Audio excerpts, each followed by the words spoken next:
കൊട്ടാരക്കരയിൽ ടിപ്പർ നിയന്ത്രണം വിട്ടുണ്ടായ അപകടത്തിൽ സർക്കാർ വാഗ്ദാനം ചെയ്ത ചികിത്സാ സഹായം ലഭിച്ചില്ലെന്ന് പരാതി.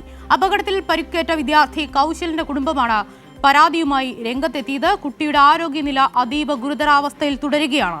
കുട്ടിയെ തിരുവനന്തപുരം മെഡിക്കൽ കോളേജിലേക്ക് മാറ്റി. സ്വകാര്യ ആശുപത്രിയിൽ ചികിത്സ തുടരാനുള്ള സാമ്പത്തികമില്ലെന്നും ചികിത്സാ ചെലവ് ഏറ്റെടുക്കുമെന്ന് വാഗ്ദാനം മാത്രം നൽകിയതുകൊണ്ട് എന്ത് കാര്യമെന്നും അച്ഛൻ സന്തോഷ് പറയുന്നു. ആദ്യം ആ വാക്കുകളിലേക്ക്. അന്നേരം വീണ്ടും ഷിഫ്റ്റ് ചെയ്യുന്നതിന് മുമ്പ് ആലോചിച്ചത് ഈ കൊച്ചിന്റെ ട്രീറ്റ്മെന്റ് തുടർ ട്രീറ്റ്മെന്റുകൾ എനിക്ക് എന്നെ കൂടെ താങ്ങാൻ പറ്റത്തില്ല. അങ്ങനെ ഞാൻ മുട്ടാത്ത എല്ലാ വാതിലുകളും മുട്ടി. ഇത് ട്രീറ്റ്മെന്റ് ഏത് ഭാഗമാണോ എങ്ങനെയാണെന്നോ നമുക്കറിയില്ല. നാളെ മോന്റെ ഇപ്പോഴത്തെ ഈ അവസ്ഥയ്ക്ക് അവര് ഒരു മെഡിക്കൽ ബോർഡ് കൂടുന്നുണ്ട്. അവര് ഒന്നുകിൽ ഏത് തുടർ ട്രീറ്റ്മെന്റ് എല്ലാം നടത്തുവാണെങ്കിൽ ആദ്യം ആ ഹോസ്പിറ്റലിൽ ഏത് ഹോസ്പിറ്റലാണെന്നോ ആ ഹോസ്പിറ്റലിൽ വിളിച്ച് അറിയിക്കുക അവരുടെ ട്രീറ്റ്മെന്റ് ആ കുട്ടിക്ക് ഏത് കുട്ടിയായിക്കോട്ടെ അതിന്റെ ട്രീറ്റ്മെന്റ് ഫുള്ള് ഞങ്ങളെ ഉത്തരവാദിത്തം ഏറ്റിട്ടുണ്ടെന്ന് പറഞ്ഞിരുന്നാൽ അവരുടെ ബില്ല് അവരെ മേടിക്കരുതെന്ന് പറഞ്ഞു കഴിഞ്ഞാൽ അവിടെ തീരുന്ന അതാ ഒറ്റ വാക്കിൽ തീരില്ലേ. സർക്കാർ പറഞ്ഞു ഞങ്ങള് കുട്ടികളുടെ ട്രീറ്റ്മെന്റ് ഞങ്ങൾ തന്നെ വഹിച്ചോളാം എന്ന് പറഞ്ഞു കഴിഞ്ഞാൽ പിന്നെ അതിനകത്ത് ആ ഹോസ്പിറ്റലുകാർ നമ്മളുടെ നിന്ന് ബില്ല് അടപ്പിക്കുമ്പോൾ ഞങ്ങൾ എവിടെ പോയി ആശ്രയിക്കും? അങ്ങനെയാണ് ഞാൻ അവിടുന്ന് മാറ്റിയത് എന്റെ കുട്ടിയെ. എനിക്ക് തുടർന്നതായിട്ട് അതേ രീതിയിൽ ബില്ല് അടച്ചുകൊണ്ട് പോകാൻ പറ്റാത്തത് കൊണ്ട് ഗവൺമെന്റ് ഇതിൽ മെഡിക്കൽ കോളേജിലോട്ട് മാറ്റിയതാ. നൌഫലുണ്ട് വിവരങ്ങളുമായി. നൌഫൽ, കൊട്ടാരക്കരയിൽ വാഹനാപകടത്തിൽ ചികിത്സയിൽ കഴിയുന്ന കുട്ടിയുടെ നില അതീവ ഗുരുതരം തന്നെയാണ്.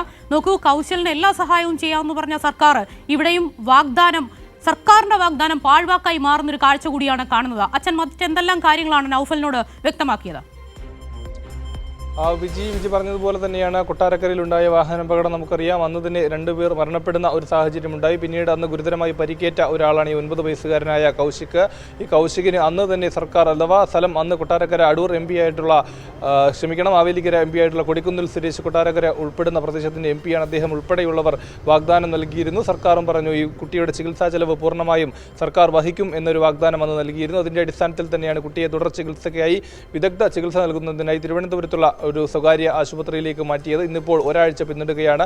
ഈ ഒരാഴ്ച പിന്നിടുമ്പോൾ 5 ലക്ഷത്തോളം രൂപയാണ് ആ നിർധനരായ കുടുംബത്തിന് അവിടെ നൽകേണ്ടി വന്നത്. എപ്പോഴും സർക്കാരിന് അതുമായി ബന്ധപ്പെട്ട് യാതൊരു സഹായവും നൽകിയിട്ടില്ല എന്നാണ് ഇപ്പോൾ ആ പിതാവ് വെളിപ്പെടുത്തുന്നത്. അഥവാ അദ്ദേഹം പറഞ്ഞ ഒരു ആശങ്ക, അന്ന് തന്നെ സർക്കാരിന് ഈ ആശുപത്രിയുമായി നേരിട്ട് ബന്ധപ്പെട്ട് അത് നൽകാം എന്ന ഒരു കാര്യം പറഞ്ഞിരുന്നുവെങ്കിൽ ഈ ഗതികേട് വരില്ലായിരുന്നു. കുട്ടിയുടെ നില ഗുരുതരമായി തുടരുന്നു.